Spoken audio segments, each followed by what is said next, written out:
Imana ije gukura igitutsi kuri iri zina Satani yasuzuguje muri aka kageni, kandi n'aba bantu boherejwe na Satani Imana ije kubaheha nk'uheha amabyi.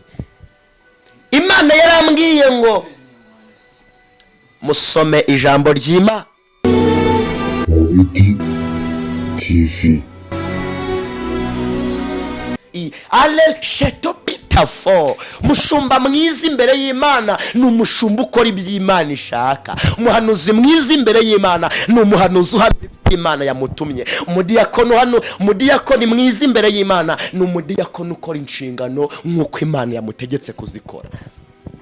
Rebone manda ya siregre benekota lawi jeziki de bode mandiko shando lawi jeziki de bonema. Haleluya. Imana irimo iravugana nanjye ikazo benefo shando enema ikazi binifo. Imirambwira ngo mbwira abantu ngo bashaka Uwiteka bigishobotse ko abonwa. Imana yambwiye ngo nk'uko enema shando la wirigide umubyeyi abyara abana baba bakiri batoya bakanyaho babonye mu mbuga bakanyaho babonye heni minima bakanyagagura, cyangwa nk'uko imbwa zinyagagura mu rugo rwa ba sebuja zititaye ko gukoropa no gukubura bivuna. Imana yambwiye ngo ninakwije gukura umwanda imbere yayo. Ninakwije ibirego byabaye byinshi imbere y'Imana niko irimo iravugana nanjye. Yambwiye ngo irambiwe ibirego byabaye byinshi shetopita fo byaze bonema byabaye byinshi. Abantu bamwe bafite ibirego bivuga ngo Mana waratubwiye ntabwo byasohoye. Mana waratutando enema wadusezeranyije amazu ntabwo yasohoye, wadusezeranyije imodoka ntabwo za shetopita fo ntabwo ziminiwa, ntabwo zigeze zisohora. By'Imana yavuze birasohora. Ntabwo Imana izafata ibyo kujya bya ale shetopita fo. Mushumba mwiza imbere y'Imana ni umushumba ukora iby'Imana ishaka. Umuhanuzi mwiza imbere y'Imana ni umuhanuzi uhamya Imana yamutumye.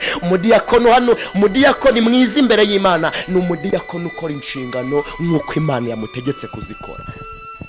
Rebone manda ya siregre benekota lawi jeziki de bode mandiko shando lawi jeziki de bonema. Haleluya.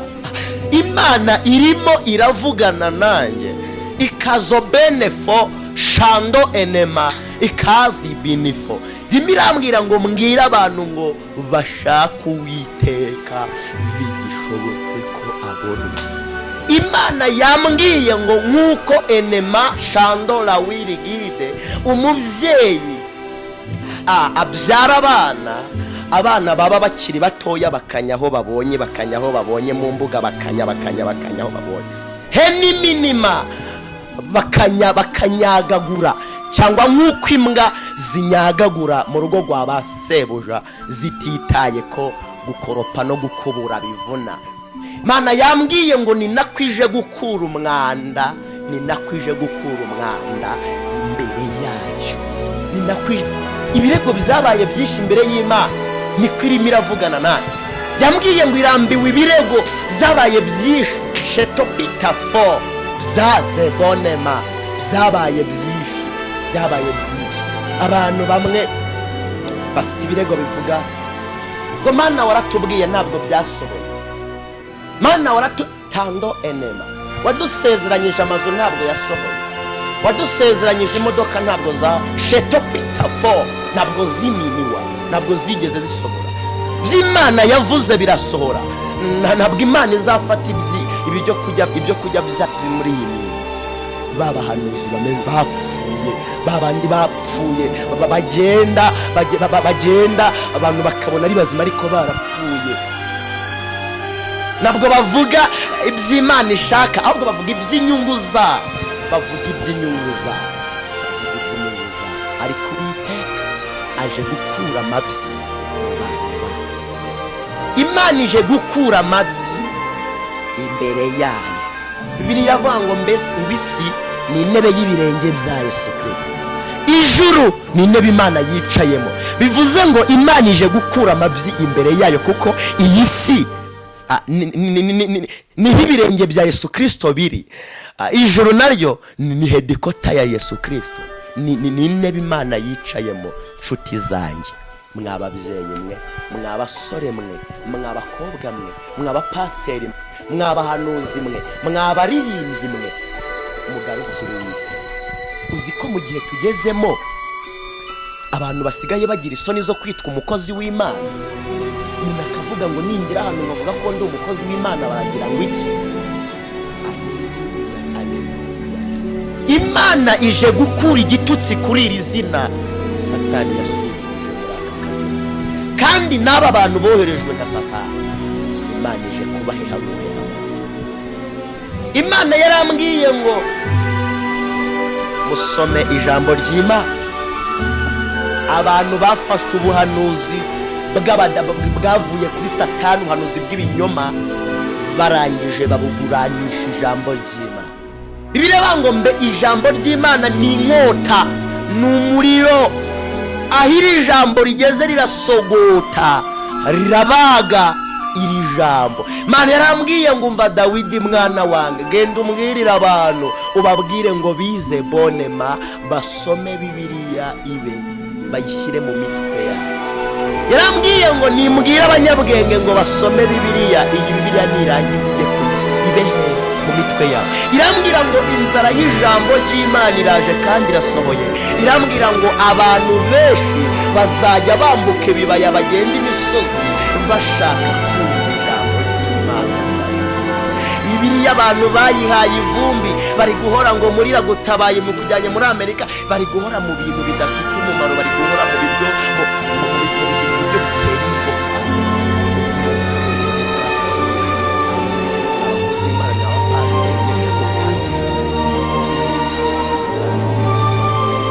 Imana yarambwiye ngo igihe kirageze, Bibiliya izi Bibiliya zigiye guhinduka.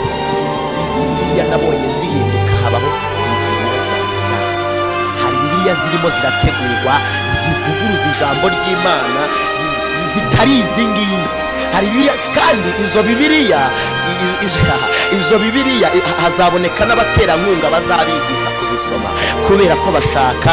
Satani afite sisiteme yo kuzamura, yo gukura ijambo ry'Imana mu bantu barimenye, yarangiza akazana ijambo rya pirate ryitwa ijambo ry'Imana. Ubwari ubutumwa bwiza bugahinduka ubutumwa bundi, ubutumwa butavuga kugarukira Kristo nk'umwami n'umukiza. Iki yaravuze ngo nimwumve, ni njyewe nzira y'ukuri n'ubugingo, nta muntu ujya kwa Data atari njyewe umujyanye. Yesu wenyine niwe nzira. Kuvuga Kristo, kuvuga urupfu rwa Yesu, nibwo butumwa. Ubundi butumwa buri inyuma ya Yesu y'ubugingo ni ubutumwa bundi. Ubutumwa bwo kujya muri Amerika ntabwo ari ubutumwa bwiza. Ivuga butumwa rya urakize, rya urambaye, rya utunze amamodoka, ubwo ntabwo ari ubutumwa mw'abapasiteri mwe. Ubutumwa bwo kuvuga ngo Imana iguhaye ama etaje, Imana iguhaye amazi 6, Haleluya. Imana ntabwo yakora ikosa ryo gufata ibyo kujya byayo ngo ibigaburire. Hari umuririmbyi, haleluya, Shetopita 4 menetandola Jeziki de bone mandiko, mushake Uwiteka. Ibi ngibi bizashira, nubwo bakubwira kubonye amamodoka, nubwo bakubwira kubonye amazi 5, nubwo bakubwira ko amamodoka yose ari mu mujyi wa Kigali azaba yawe, nubwo bakubwira kubonye visa. Ibi ngibi ni ibintu birangira. Nubwo bakubwira kugiye kuba umukire, ibi ngibi ni ibintu birangira. Nubwo Yesu atinze, nubwo Yesu abantu bavuze ngo atinze kuza, ariko urupfu iyo ruje ntabwo guhita ngo ufite amazi 10, ntabwo guhita ngo urinuza, ntabwo guhita ngo uri runaka, ntabwo guhita ngo uvuka kwa runaka. Oya, ntabwo ibyo ngibyo urupfu rwita. Ntabwo urupfu rwita ngo wavutse neza, ntabwo urupfu rwita ngo hesheto bitafo, ngo wambara amakositimu. Imana ifite umubabaro, Imana ifite agahinda kubw'impamvu y'uko abantu batazi uwo basenga wari, uwo bavuga wari, muri iyi minsi ya none Satani arimo arakoresha abahanuzi benshi n'abapasiteri n'abavugabutumwa abavugabutumwa n'abahanuzi n'abapasiteri aho kugira ngo bayobore abantu b'Imana inzira yo gukiranuka bari mu butumwa bwa mubonye amazu, bwa mubonye imodoka, ubutumwa bw'urupfu rwa Yesu Kristo.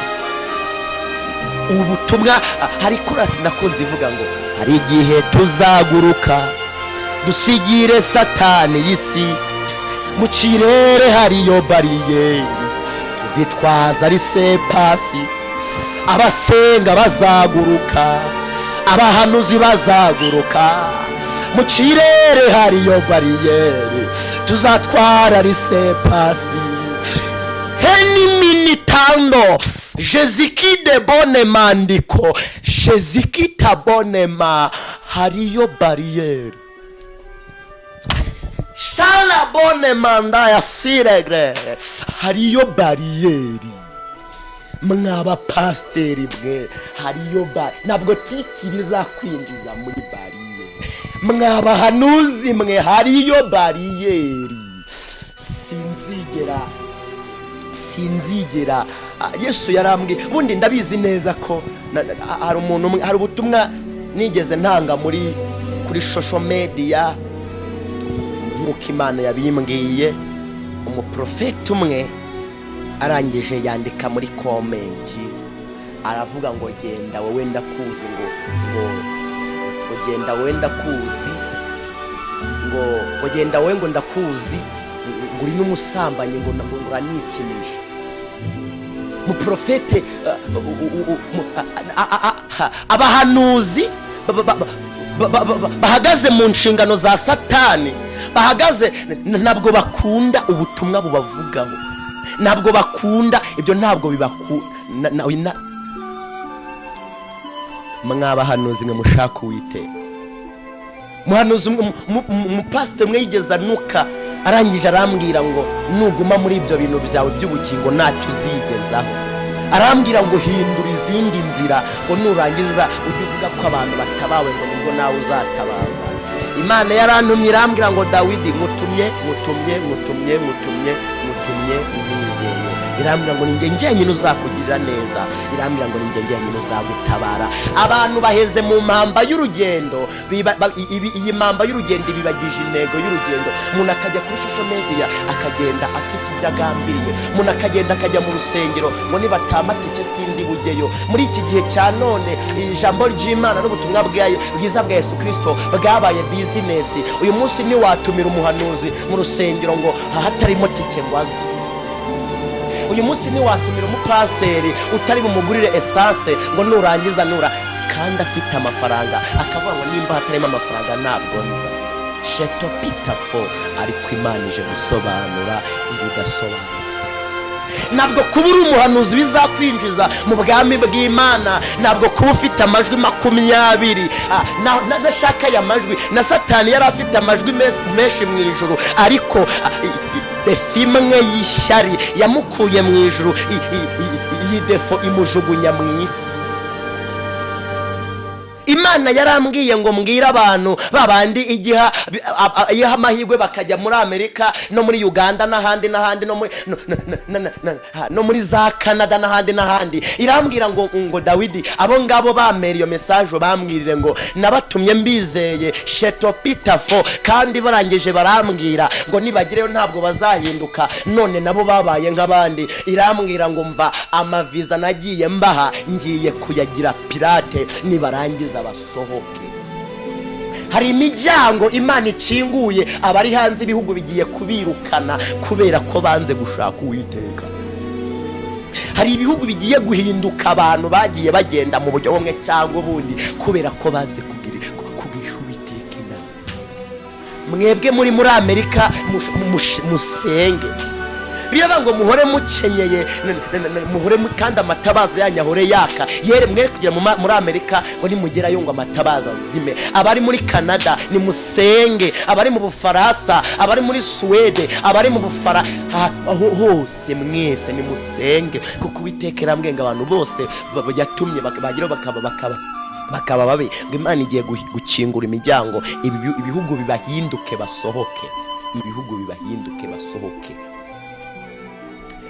muri Malawi. Abari muri Malawi hari ibihugu bigiye kubahinduka musohoke, ariko nabagira inama yo gushaka Uwiteka, kuko Uwiteka ari we buhungiro bwacu, ari nawe buhungiro bwacu mu izina rya Yesu Kristo. Imana yarambwiye ngo mbabwire mushaka ijambo ry'Imana. Bibiliya zigiye guhinduka, Bibiliya zigiye guhinduka. Imana yarambwiye ngo mbwire abantu bagure Bibiliya nk'abacuranwa, bagure Bibiliya, kandi nimumara no kuzigura mwere kuziha ivumbi, ahubwo izi Bibiliya nimumara kuzigura mujye musoma nyaboneka. Bibiliya iravuga ngo hahirwa umuntu ufite inzira n'inyota zo gukiranuka, uwo nguwo azahaza. Imana yarambwiye ngo mbwira abantu bashake ijambo ry'Imana, kuko Bibiliya zigiye kugira gute? Zigiye guhinduka. Mw'abapasiteri mwe, mw'abahanuzi mwe, muve mu butumwa bumwe, ahubwo muvuge ubutumwa bwiza.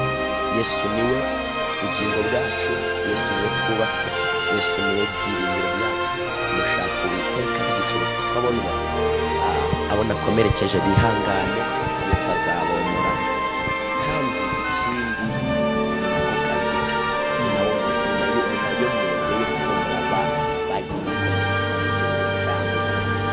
Imana rero umugisha mu izina rya Yesu Kristo w'i Nazareti. Mu mwaka wa 2023 harimo ikintu cyitwa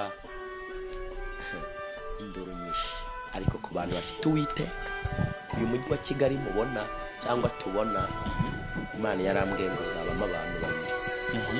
Uwa mbere umuntu wavuganye n'Imana usenga, uyu muntu niwe uzaba muri uyu mujyi wa Kigali.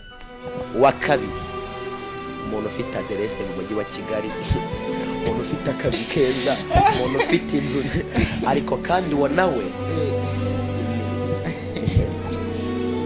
abapangayo baciye intege. hazabamo abantu babiri. Umuntu wavuganye n'Imana azaba muri uyu mujyi wa Kigali. Nanjye navuganye n'Imana. Umuntu wavuganye n'Imana azaba i Kigali. Uwa kabiri umuntu ufite aderese mu mujyi wa Kigali, uwo mvuze ni wa wundi uba warize, ufite akazi keza muri leta, na wa wundi ufite inzu ye, ufite cyangwa n'ahandi ufite n'akazi n'inzu ye muri Kigali. Hari abantu benshi bagiye kuzasohoka, ariko kandi ntabwo nishimiye ko basohoka, ahubwo mbishimiye ko bavugana n'Imana, bishimiye ko bahungira ku Uwiteka, bakakira Yesu nk'umwami n'umukiza mu bugingo bwabo. Yemwe abarushe n'abaremerewe, yewe nimuhungire ku Uwiteka, arimo arabahamagara, niwe karuhura. Yemwe abarushe n'abaremerewe, yemwe abaruhijwe n'ibyaha, yemwe abaruhijwe n'ubusambanyi, yemwe abaruhijwe n'ubujura, yemwe abaruhijwe no kwikinisha, yemwe abaruhijwe n'ubusinzi, yemwe abaruhijwe no kutamenya Imana, yemwe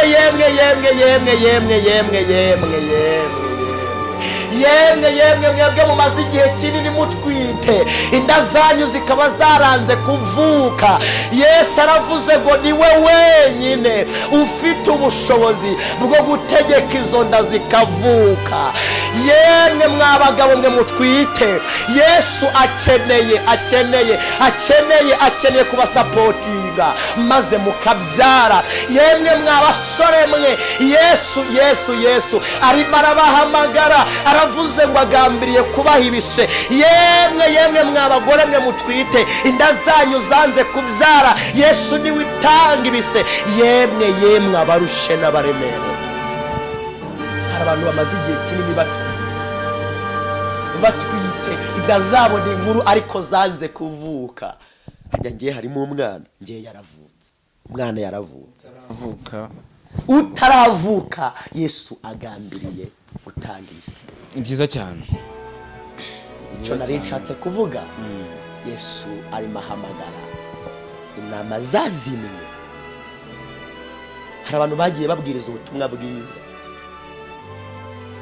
abantu bakumva ariko ntibumve. Rero Imana ibaha umugisha. Ndabakunda, ntabwo mba ngambiriye kubasetsa, ahubwo mba ngambiriye ko muba inshuti n'Imana, mba ngambiriye ko mwashaka Uwiteka, nahungiye ku bantu baramemukira ariko Yesu niwe wenyine udahemuka.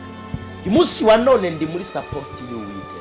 umuntu wiringiye Uwiteka sheto bitafo natimana hotelera. Imana rero ibaho umugisha. Yari wa wundi yanyije Imana Dawudi. Yesu abamera umugisha mu izina rya Yesu. Amen. Uwiteka aguha umugisha cyane kandi nawe wabanye natwe mu kiganiro twifurije amahoro y'Imana. Uwiteka aguha umugisha nkabwirwa benshi akumva bene yo. Cyo buri muntu wese asabwa no guhungira ku Uwiteka. Reka dushimire umukozi w'Imana David wafashe umwanya batugezaho ubutumwa akemera gukora icyo Uwiteka yamuhamagariye. Imana iguha umugisha cyane. Turabashimiye cyane mwese rero abasanzwe badukurikira mutarakora subscribe muyikore kuri David TV muyikore ubundi tujye tubana umunsi ku munsi turabakunda cyane.